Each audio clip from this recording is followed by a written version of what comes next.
নমস্কার, আমি চন্দ্রা। আমার এই গল্প পাঠে চ্যানেলটি যদি আপনাদের ভালো লেগে থাকে, তাহলে অবশ্যই লাইক, শেয়ার ও সাবস্ক্রাইব করে পাশে থাকবেন এবং আপনাদের মূল্যবান মতামত অবশ্যই কমেন্টের মাধ্যমে জানাবেন। আজকে আপনারা শুনছেন শ্রদ্ধেয় বিভূতিভূষণ বন্দ্যোপাধ্যায়ের লেখা পথের পাঁচালী উপন্যাসের মাটির ভেপু। ইন্দির ঠাকরুনের মৃত্যুর পর 4-5 বৎসর কাটিয়া গিয়াছে। মাঘ মাসের শেষ। শীত বেশ আছে। দুই পাশে ঝোপে ঝোপে ঘেরা সরু মাটির পথ বাহিয়া নিশ্চিন্দিপুরের কয়েকজন লোক সরস্বতী পূজার বৈকালে গ্রামের বাহিরের মাঠে নীলকণ্ঠ পাখি দেখিতে যাইতেছিল। দলের একজন বলিল, ওহে হরি, ভূষণ গোয়ালার দরুন কলা বাগানটা তোমরা কি ফের জমা দিয়েছ নাকি? যাহাকে উদ্দেশ্য করিয়া বলা হইল তাহাকে দেখিলে 10 বৎসর পূর্বের সে হরিহর রায় বলিয়া মনে হয় না। এখন যে মধ্যবয়সী পুরোদস্তুর সংসারী ছেলে মেয়েদের বাপ হরিহর খাজনা সাধিয়া গ্রামে ঘোরে পৈতৃক আমলের শিষ্য সেবকের ঘরগুলি সন্ধান করিয়া বসিয়া গুরুগিরি চালায়, হাটে মাঠে জমির ঘরামির সঙ্গে ঝিঙে পটলের দরদস্তুর করিয়া ঘোরে, তাহার সঙ্গে আগেকার সে অবাধগতি মুক্তপ্রাণ ভবঘুরে যুবক হরিহরের কোনো মিল নাই। ক্রমে ক্রমে পশ্চিমের সে জীবন অনেক দূরের হইয়া গিয়াছে। সেই চুনার দুর্গের চওড়া প্রাচীরে বসিয়া বসিয়া দূর পাহাড়ে সূর্যাস্ত দেখা, কেদারের পথে তেজপাতার বনে রাত কাটানো, শাহ কাসেম সুলেমানির দরগার বাগান হইতে টক কমলালেবু ছিঁড়িয়া খাওয়া, গলিত রৌপ্য ধারার মতো স্বচ্ছ উজ্জ্বল হিম শীতল স্বর্গনদী অলকানন্দা দশাশ্বমেধ ঘাটের জলের ধারে টানা একটু একটু মনে পড়ে, যেন অনেক দিন আগেকার দেখা স্বপ্ন। হরিহর সায়সূচক কিছু বলিতে গিয়া পিছন ফিরিয়া বলিল, ছেলেটা আবার কোথায় গেল? ও খোকা, খোকা! পথের বাঁকের আড়াল হইতে একটি 6-7 বৎসরের ফুটফুটে সুন্দর ছিপছিপে চেহারার ছেলে ছুটিয়া আসিয়া দলের নাগাল ধরিল। হরিহর বলিল, আবার পিছিয়ে পড়লে এরই মধ্যে? নাও, এগিয়ে চলো। ছেলেটা বলিল, বনের মধ্যে কি গেল বাবা, বড় বড় কান? হরিহর প্রশ্নের দিকে কোনো মনোযোগ না দিয়া নবীন পালিতের সঙ্গে মৎস্য শিকারের পরামর্শ আঁটিতে লাগিল। হরিহরের ছেলে পুনরায় আগ্রহের সুরে বলিল, কি দৌড়ে গেল বাবা বনের মধ্যে, বড় বড় কান? হরিহর বলিল, কি জানি বাবা, তোমার কথার উত্তর দিতে আমি আর পারি নে। সেই বেরিয়ে অবধি শুরু করেছ এটা কি ওটা কি, কি গেল বনের মধ্যে তা কি আমি দেখেছি? নাও, এগিয়ে চলো দেখি। বালক বাবার কথায় আগে আগে চলিল। নবীন পালিত বলিল, বরং এক কাজ করো হরি, মাছ যদি ধরতে হয় তবে বয়সার বিলে একদিন চলো, যাওয়া যাক। পূব পাড়ার নেপাল পাড়ুই বাজ দিচ্ছে, রোজ 1.5 মণ 2 মণ এরকম পড়ছে। 5 সেরের নিচে মাছ নেই। শুনলাম একদিন শেষ রাত্রিরে নাকি বিলের একেবারে মধ্যেখানি অথই জলে সাঁ সাঁ করে ঠিক যেন বকনা বাছুরের ডাক, বুঝলে?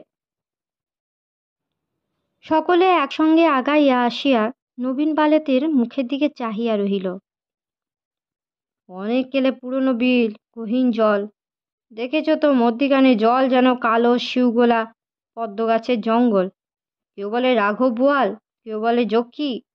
যতক্ষণ ফর্সা না হলো ততক্ষণ তো মশাই নৌকোর ওপরে সকলে বসে ঠকঠক করে কাঁপতে লাগলো। বেশ জমিয়া উঠিয়াছে। হঠাৎ হরিহরের ছেলেটি মহা উৎসাহে পাশের এক উলু ঘরের ঝোপের দিকে আঙুল তুলিয়া চিৎকার করিতে করিতে ছুটিয়া গেল।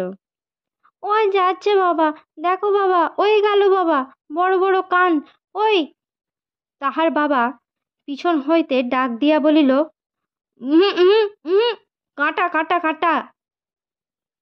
পরে তাড়াতাড়ি আসিয়া খপ করিয়া ছেলের হাতখানি ধরিয়া বলিল, আহ, বড্ড বিরক্ত করলে দেখছি তুমি। 100 বার বারণ করছি, তা তুমি কিছুতেই শুনবে না। ওই জন্যই তো আনতে চাচ্ছিলাম না। বালক উৎসাহে ও আগ্রহে উজ্জ্বল মুখ উঁচু করিয়া বাবার দিকে তুলিয়া জিজ্ঞাসা করিল, কি বাবা? হরিহর বলিল, কি তাকে আমি দেখেছি? শুয়োর টুয়োর হবে? নাও চলো, ঠিক রাস্তার মাঝখানে দিয়ে হাঁটো। শুয়োর না বাবা, ছোট্ট যে। পরে সে নিচু হইয়া দৃষ্ট বস্তুর মাটি হইতে উচ্চতা দেখাইতে গেল। চলো চলো, হ্যাঁ আমি বুঝতে পেরেছি, তা দেখাতে হবে না, চলো দিকি। নবীন পালিত বলিল, ও হলো খরগোশ, খোকা খরগোশ। এখানে খড়ের ঝোপে খরগোশ থাকে তাই। বালক বর্ণপরিচয়ে ক্ষয়ে খরগোশের ছবি দেখিয়াছে, কিন্তু তাহা যে জীবন্ত অবস্থায় এই রকম লাফাইয়া পালায়, তাহা আবার সাধারণ চক্ষুতে দেখিতে পাওয়া যায়, এ কথা সে কখনো ভাবে নাই।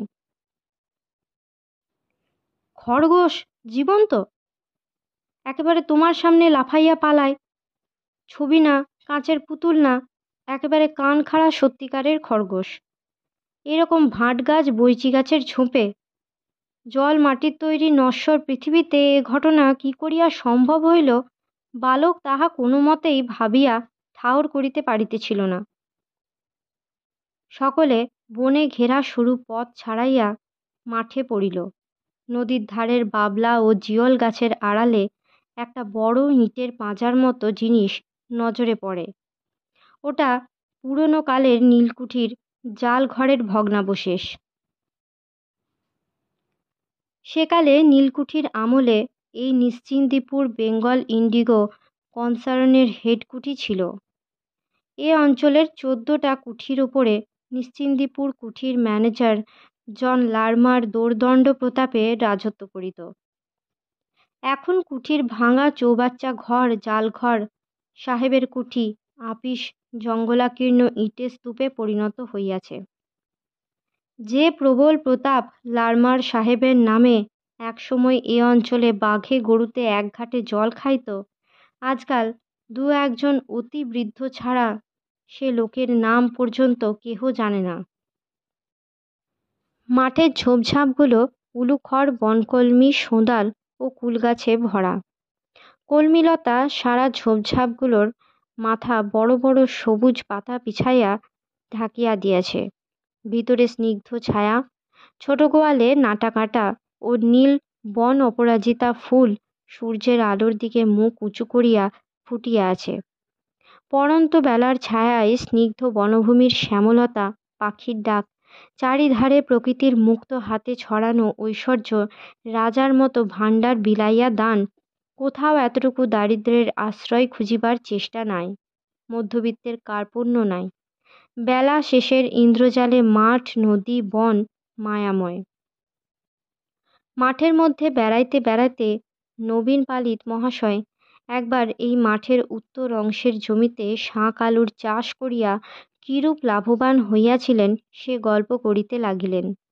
একজন বলিল, কুঠির ইটগুলো নাকি বিক্রি হবে শুনছিলাম। নবাবগঞ্জের মতি দা নাকি দরদস্তুর করছে। মতিদার কথায় সে ব্যক্তি সামান্য অবস্থা হইতে কিরূপ ধনবান হইয়াছে সে কথা আসিয়া পড়িল। ক্রমে তাহা হইতে বর্তমান কালের দুর্মূল্যতা, আশারুর বাজারে কুণ্ডুদের গোলদারি দোকান পুড়িয়া যাইবার কথা, গ্রামের দিনু গাঙ্গুলির মেয়ের বিবাহের তারিখ কবে পড়িয়াছে প্রভৃতি বিবিধ আবশ্যকীয় সংবাদের আদান প্রদান হইতে লাগিল।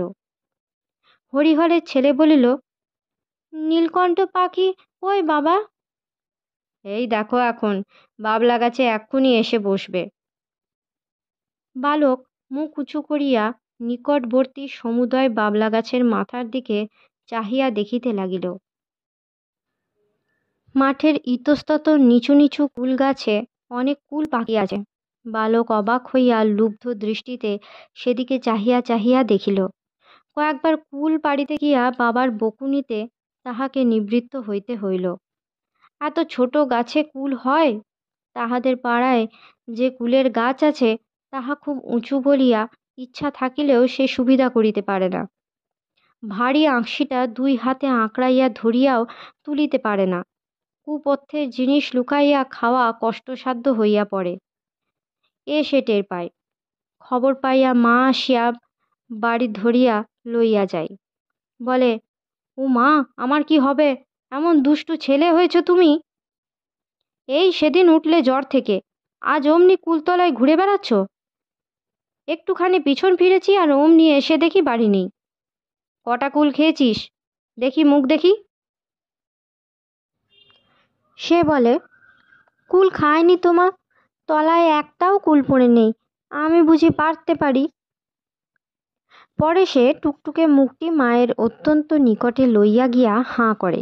তাহার মা ভালো করিয়া দেখিয়া পুত্রের ননির মতো গন্ধ বাহির হওয়া সুন্দর মুখে চুমা খাইয়া বলে, কখনো খেও না যেন খোকা, তোমার শরীর সেরে উঠুক, আমি কুল কুড়িয়ে আচার করে হাঁড়িতে তুলে রেখে দেব, তাই বৈশাখ জ্যৈষ্ঠী মাসে খেও, লুকিয়ে লুকিয়ে কখনো আর খেও না, কেমন তো?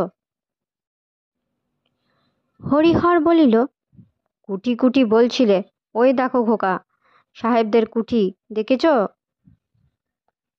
নদীর ধারের অনেকটা জুড়িয়া সেকালের কুঠিটা, যেখানে প্রাগৈতিহাসিক যুগের অতিকায় হিংস্র জন্তুর কঙ্কালের মতো পড়িয়াছিল গতিশীল কালের প্রতীক নির্জন শীতের অপরাহ্ন, তাহার উপরে অল্পে অল্পে তাহার ধূসর উত্তরচ্ছদ বিশিষ্ট আস্তরণ বিস্তার করিল।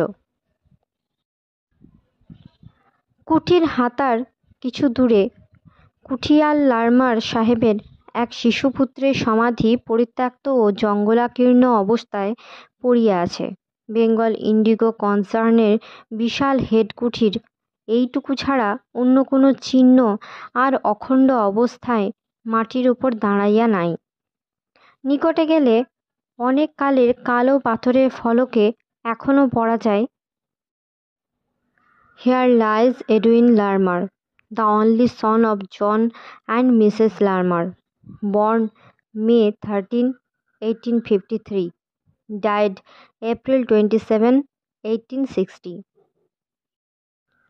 অন্য অন্য গাছপালার মধ্যে একটি বন্য সোঁদাল গাছ তাহার উপরে শাখাপত্রে ছায়া বিস্তার করিয়া বাড়িয়া উঠিয়াছে।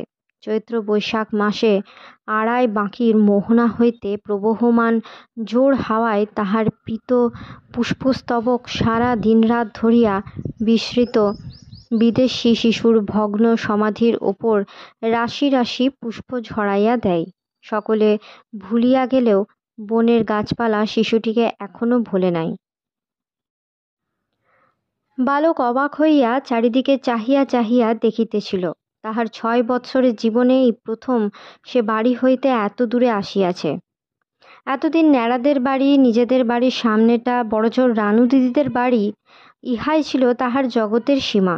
কেবল এক একদিন তাহাদের পাড়ার ঘাটে মায়ের সঙ্গে স্নান করিতে আসিয়া সে স্নানের ঘাট হইতে আবছা দেখিতে পাওয়া কুঠির জাল ঘরটার দিকে চাহিয়া দেখিত, আঙুল দিয়া দেখাইয়া বলিত, মা, ওদিকে কি সেই কুঠি? সে তাহার বাবার মুখে, দিদির মুখে, আরও পাড়ার কত লোকের মুখে কুঠির মাঠের কথা শুনিয়াছে, কিন্তু আজ তাহার প্রথম সেখানে আসা। ওই মাঠের পর ওদিকে বুঝি মায়ের মুখের সেই রূপকথার রাজ্য। শ্যাম লঙ্কার দেশে ব্যঙ্গমা ব্যঙ্গমীর গাছের নিচে নির্বাসিত রাজপুত্র যেখানে তলোয়ার পাশে রাখিয়া একা শুইয়া লাত কাটায়। ওধারে আর মানুষের বাস নাই, জগতের শেষ সীমাটাই এই। ইহার পর হইতেই অসম্ভবের দেশ, অজানার দেশ শুরু হইয়াছে। বাড়ি ফিরিবার পথে সে পথের ধারের একটা নিচু ঝোপ হইতে একটা উজ্জ্বল রঙের ফলের থলো ছিঁড়িতে হাত বাড়াইল। তাহার বাবা বলিল, হাঁ হাঁ, হাত দিও না, হাত দিও না, আলকুশি আলকুশি, কী যে তুমি করো বাবা, বড্ড জ্বালালে দেখছি, আর কোনোদিনও কোথাও নিয়ে বেরোচ্ছি না বলে দিলাম, এখনই হাত চুলকে ফোসকা হবে। পথের মাঝখান দিয়ে এত করে বলছি হাঁটতে, তা তুমি কিছুতেই শুনবে না। হাত চুলকবে কেন বাবা? হাত চুলকবে, বিষ বিষ, আলকুশিতে কি হাত দেয় বাবা? শুঁয়ো ফুটে রিড়ি করে জ্বলবে এক্ষুনি, তখন তুমি চিৎকার শুরু করবে। গ্রামের মধ্যে দিয়া হরিহর ছেলেকে সঙ্গে করিয়া খিড়কির দোর দিয়া বাড়ি ঢুকিল।